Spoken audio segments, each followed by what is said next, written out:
Улуттук кабар агенттигине бюджеттен дээрлик 7 миллион сом бөлүнөт. Бул сиз, мен төлөгөн салыктан берилет. Мындай каражаттын кабарга бөлүнүшүн депутат Дастан Бекешев сындады. Ал ишмердүүлүгүн жүргүзө албай, банкрот болгон Пирамида жана 5-каналды мисал кылды. Мамлекеттик медиа 7 миллиондой каражатты каяка жумшайт? Муну менен кабардын иши алдыга жылабы? Кабардын окурманы эми көбөйөбү? Аты жөнүм Асель Шамилова, саламатсызбы? Жогорку кеңештин бюджет, экономикалык жана фискалдык саясат комитетинин жыйынында Финансы министрлиги кабар агенттигине казынадан 6 миллион 900 миң сом бөлүп берүүгө уруксат сурады. Анда депутат Дастан Бекешев дароо эле каршы чыгып, агенттиктин ишин сынга алды. Биз ошол массалык маалымат каражаттарды дайыма акчаны бөлөбүз да, мына Пирамида 5-каналга канча бердик да, азыр банкрот болуп атат да, туурабы? Жабылып атабы ошондо?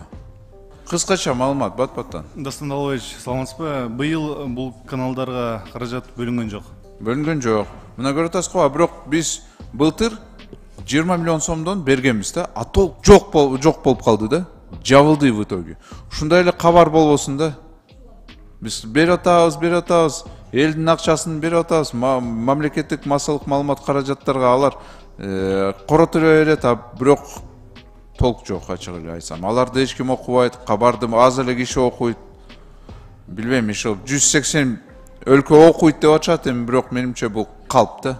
Ал эми депутат Камила Таалиева каржы каякка жумшаларына кызыгып, кабардын директору Медербек Шерматалиевден сурады. Мамлекеттин ичинде, республиканын аймагынан ичинде маалымат тараткандан сырткары дагы тышкы мамлекеттерге Кыргыз Республикасынын ичиндеги болгон маалыматтарды күндө жайылтып турат. Окумалдыгы бар, окумалдыгы жокпу?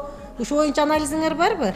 Камила Абдыразаковна, эми буга чейин сөздүн ачыгы бул мамлекеттин өзү тарабынан дагы бул агенттикке анчалык маани берилбегендиктен өндүрүмдүгү аябай азайып кеткен. Биз кабар агенттиги жарыялаган тендерлерди карап чыктык. Анда мекеме жалпы 3 миллион 770 миң сом каражатка компьютер жана орг техника аларын көрсөткөн. Анын 1 миллион 700 миң сому компьютер, ноутбуктарды сатып алууга жумшалса, 2 миллионго окуяны түз эфирде чагылдырууга жабдык алышары көрсөтүлгөн. Агенттиктин директору Медербек Шерматалиев Медиа Хабка тендер калган акчага да жарыяланарын айтып, кабардын техникасы 15 жылдан бери жаңылана элек дейт. Мен ал элекүн айткан кайсы бир сөздөрүнө дагы мындай кошулам, бир анча-мынча сөздөрүнө кошулам. Биз ал сөз үчүн мындай анчалык чычалабайбыз, кемчиликтер болсо мойнубузга алабыз. Жана ошону оңдоп кетүү үчүн болгон аракетибизди жумшайбыз. Азыр ошол кабар агенттигинин ишмердүүлүгүн арттыруу боюнча ошондой техникалык базадан тартып болгон керектүү ошол эмелерибизди оңдоп түзөп акырын четинен жасап келе жатабыз. Улуттук кабар агенттигин толугу менен мамлекет каржылайт. Ал такай өкмөттүн ишин чагылдырып турат.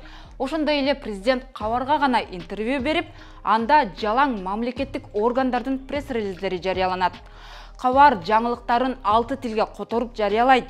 Сайттын өзүнө баш баксак, анда президенттин кайрылуулары, жогорку кеңештин билдирүүлөрү, өкмөттүн аткарып жаткан иштери, айтор өңкөй, бийликке жаккан маалыматтар даярдалган.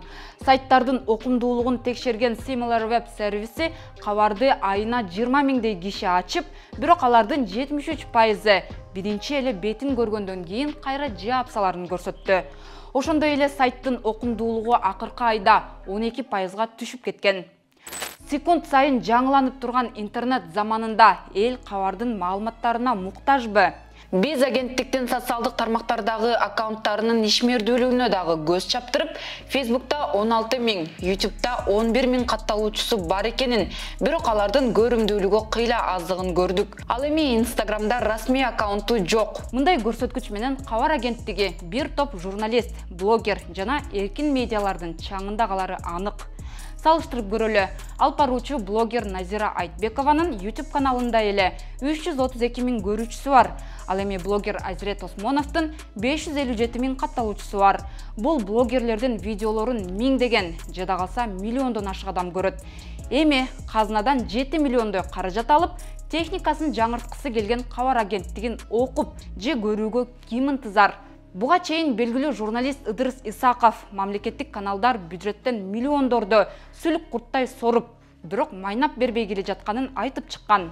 Жыйынтыктап айтканда, жарымы жалган, жарымы чын жаңылыктар менен жарытпаган мамлекеттик маалымат каражаттарын элдин эсебинен багууну прогрессти чаңган, калыс атаандаштык мыйзамын таңган саватсыздык деп баалайм. Анткени Кыргызстан күйлүү күчтүү жапжаш журналисттерди баккандан мурун кечиктирилгис чараларды талап кылган, миңдеген социалдык көйгөйлөрүн четсе, бийлик эч кандай пиарга, рекламага таянбай эле популярдуу боло бермек. Журналист Адил Турдукулов кабар агенттигин Союз убагынан калган калдык катары сыпаттап, бул акчаны алганы менен анда кандайдыр бир өзгөрүүлөр болоруна көзү жетпесин так кесе айтты. Эми кабар агенттиги бул совет мезгилинен калган бир калдык десек болот да. Аны башында эле реформалаш керек болчу. Көз карандысыз бир коом тарабынан көзөмөлдөнгөн бир медиа болуш керек эле да. Андай болгон жок. КТР сыяктуу эле ал ошол пропаганданын бир кандайдыр бир куралы болуп келе жатат.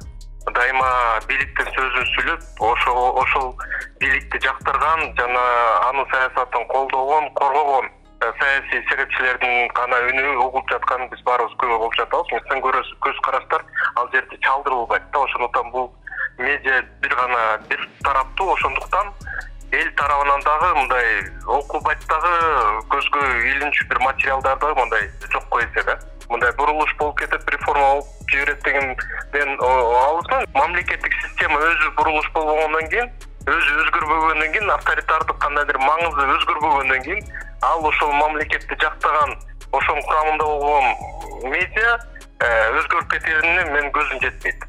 Мамлекеттик кабар агенттиги Кыргызстан СССРдин курамына республика болуп киргенден 1 жылдан кийин, тактап айтканда 1937 жылы Союздук республиканын атрибуту катары Кыртак деген ат менен уюштурулган. Өлкө эгемендик алгандан кийин кабар деп өзгөртүлгөн.